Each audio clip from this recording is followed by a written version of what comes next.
We live on the Backstreets with your girl Cole, man. We got the homies back again on the streets. Glad to have y'all back. I appreciate y'all, man.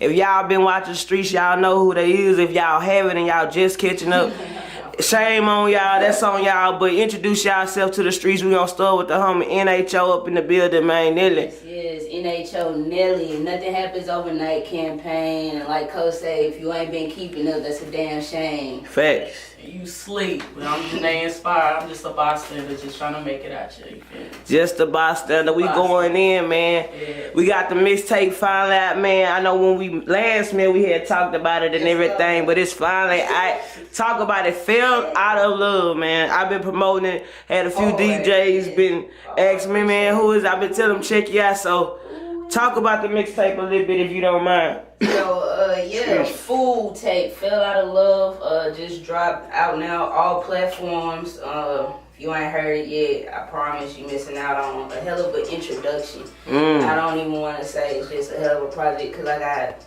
much better in store. But, you know, y'all go get into that, for sure. Favorite song you recorded, you said was what? Everybody knows freestyle. Okay, and why is that one? Cause aside from the fact that it truly is a freestyle, I think like, cause I'm gonna keep it real, like a lot of my songs on there are a little older. Songs like I've already recorded way back when. Everybody knows it's actually like a newer track and a freestyle at that, and like I was just really feeling myself. You know what I'm saying?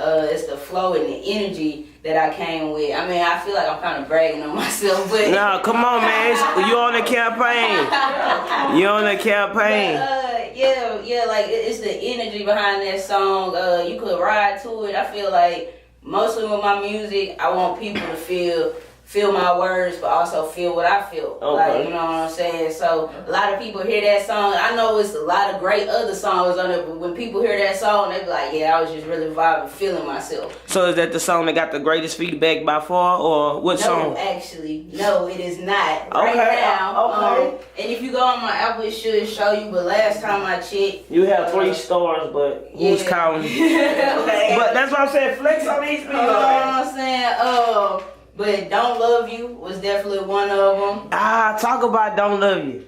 Talk about that. I really wasn't ready. You could have came with that's a surprise track. Fatty. You know what I'm saying? Just love that one. That's a lady fan. So that's like you going after your bag, F them bees. You know what I'm saying? I said, that's what I got from it, but tell the streets, man. Okay. Don't Love You, yeah, it kind of is like that, but it's also, you know, it's about like, put yourself first. That's really like the message I'm trying to convey in the song. Put yourself first, like know what you are, know who you are, feel yourself, you know what I'm saying? Like, and don't be worried about, I feel like we live in a generation, and that's part of why my tape is called Fell Out of Love. Because we live in a generation that focuses on loving others so hard that people forget to love themselves. Why do you think so? Why do we forget ourselves? Because we all do. We think about mama. Pleasers. We're people pleasers. Okay. And honestly, you gotta... Janae, chime in on that once Nelly finished. Other people.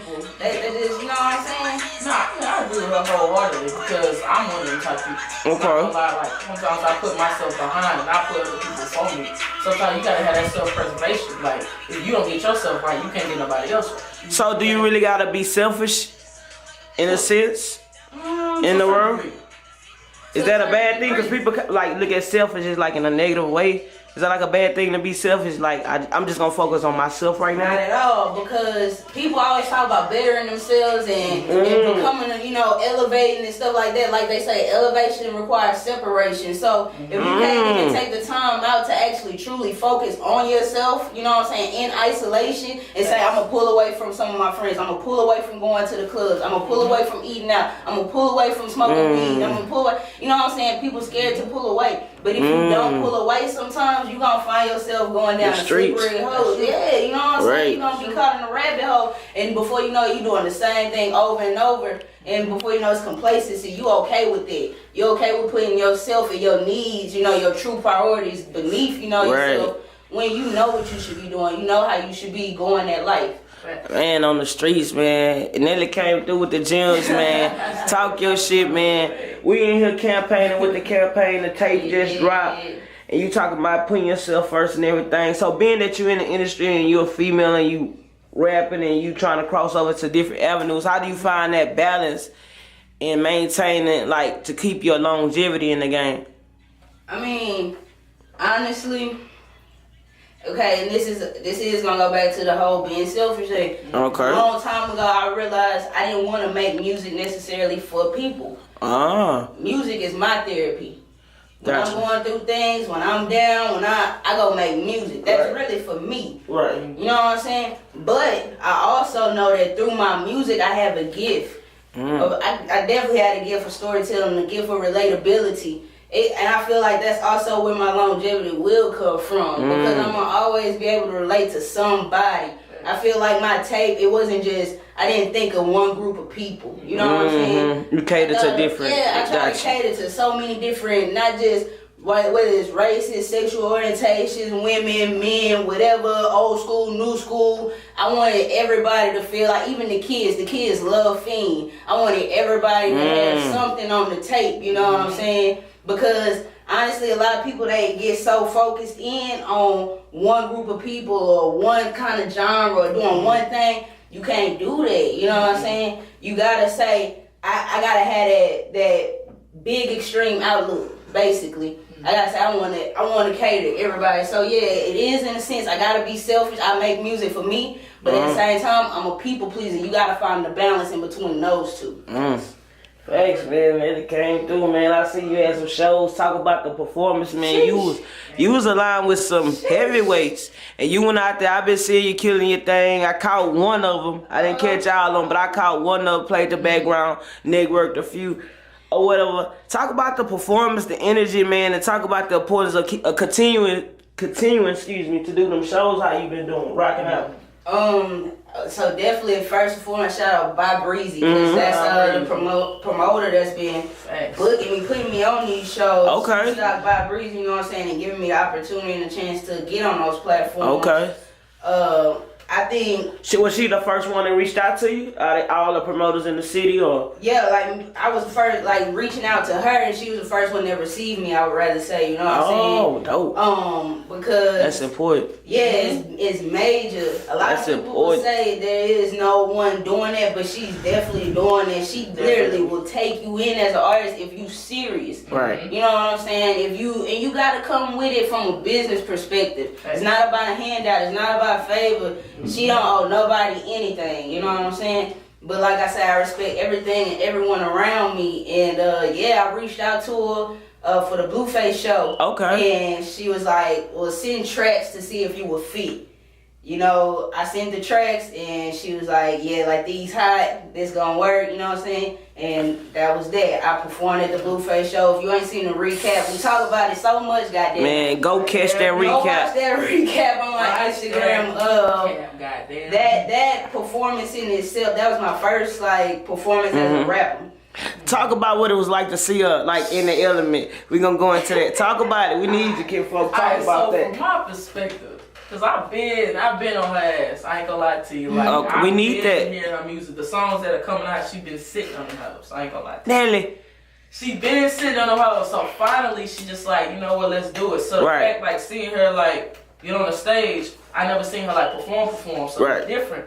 It was a different feel. Hell, I was nervous for her. It was weird. Like, I had my stomach feeling chills. Yeah. I had the boo boo dog. It was weird. Like I'm recording, but I want to turn up too. So I'm like, but you gotta stay element. I'm watching. I'm just like, damn. Yeah. She really killing it. I'm looking at the front row. Then it just start trickling back. Before we knew, we didn't know it was that many people in there. I had no idea, honestly. What was do y'all know the attendance rate? Like how many people?